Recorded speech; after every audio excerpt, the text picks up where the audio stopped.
Hello. हमने कल पढ़ा था कि पौधों में रिप्रोडक्शन कैसे होता है या पौधों में फर्टिलाइजेशन कैसे होती है। हमने ये भी डिस्कस किया था कि ज़्यादातर प्लांट्स में डबल फर्टिलाइजेशन होती है। डबल फर्टिलाइजेशन का मतलब है कि पौधों में दो बार फर्टिलाइजेशन होती है।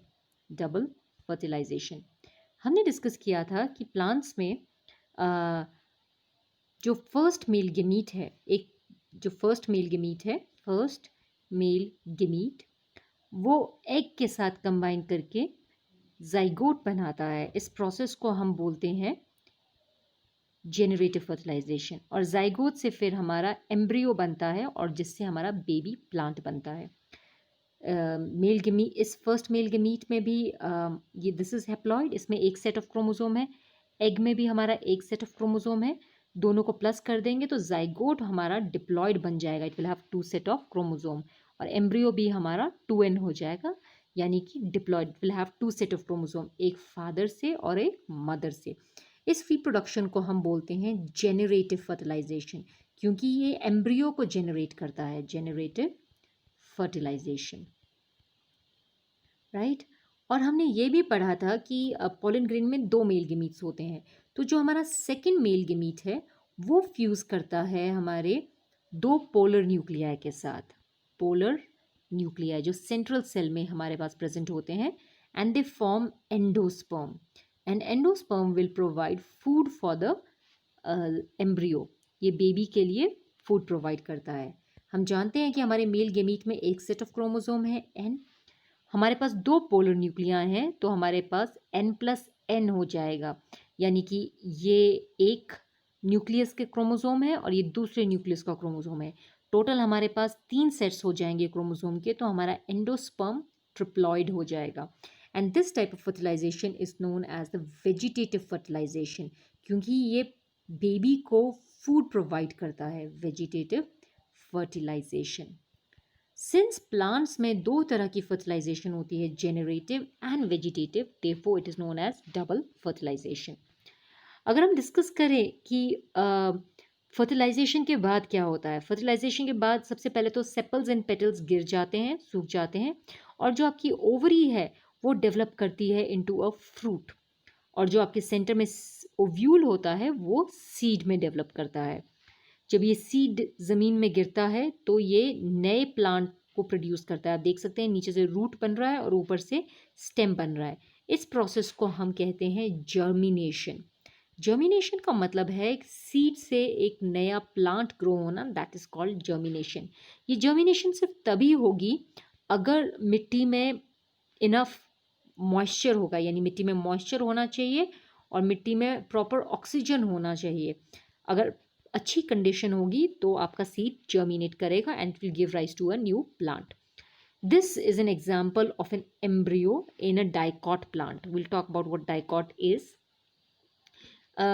सो आप देख सकते हैं कि इसमें ये जो हम खाते हैं यूजुअली, मान लीजिए आप कोई भी दाल ले लीजिए या काजू का टुकड़ा ले लीजिए, मान लीजिए ये काजू का एक टुकड़ा है और काजू का दूसरा टुकड़ा दूसरी तरफ था।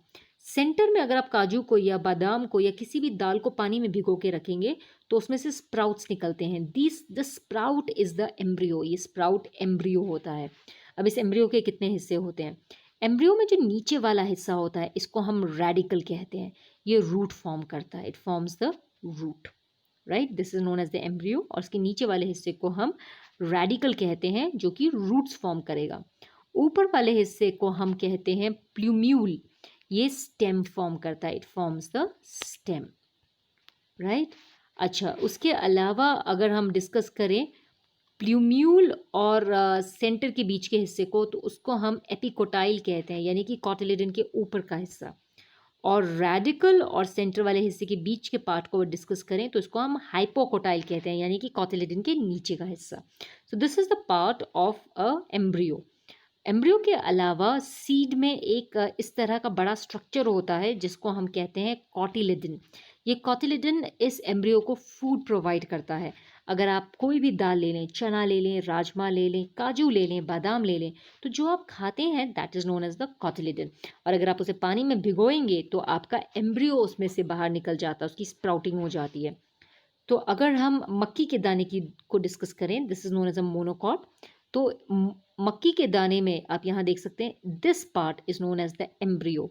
इस एम्ब्रियो में भी अगर हम डिस्कस करें, नीचे की तरफ रेडिकल होगा जो रूट फॉर्म करेगा, ऊपर की तरफ प्लूम्यूल होगा जो कि स्टेम फॉर्म करेगा, बीच की तरफ यानी कि सेंटर और प्लूम्यूल की बीच की जगह में हम बोलेंगे इसे एपिकोटाइल, यानी कि कॉटिलिडन से ऊपर वाला हिस्सा, और रेडिकल और सेंटर के बीच के हिस्से को हम बोलेंगे हाइपोकोटाइल, यानी कि कॉटिलिडन के नीचे वाला हिस्सा। एंड दिस पार्ट, ये जितना भी पार्ट है हमारा, this is known as the cotyledon. इसमें एक ही कॉटिलिडन होता है, इसीलिए इस पौधे को हम मोनोकॉट कहते हैं। और काजू में दो कॉटिलिडन होते हैं, दो टुकड़ों में टूट जाता है, इसीलिए हम उसे डाइकॉट कहते हैं। ना मक्की के दाने में, ये चावल या गेहूं के दाने में, इसके अलावा भी एक पार्ट होता है, this part, this is known as the endosperm. अगर आपको याद है तो हमारा जो सेकेंड मेल गेमीट है वो हमारे पोलर न्यूक्लियाई के साथ फ्यूज हुआ था, टू पोलर न्यूक्लियाई के साथ फ्यूज हुआ था to form an endosperm. Endosperm बनाया था जिसका काम है एम्ब्रियो को फूड प्रोवाइड करना। तो जो आप चावल खाते हैं, गेहूं खाते हैं या मक्की खाते हैं, उसका मेजर हिस्सा जो होता है that is endosperm. It is very rich in nutrients. अब यहाँ देख सकते हैं कि किस तरह से एक सीड पहले अपना रूट सिस्टम बनाता है, फिर अपना स्टेम सिस्टम बनाता है, और फिर ऊपर स्टेम से लीव्स निकलती हैं। This is germination. और ये डाइकॉट है। डाइकॉट में सबसे पहले आप देख रहे हैं किस तरह से रूट सिस्टम बन रहा है, फिर ऊपर से लीफ सिस्टम बनेगा, plumule and the stem system. This is how a plant germinates. तो आज के लिए इतना ही करते हैं। Have a nice day.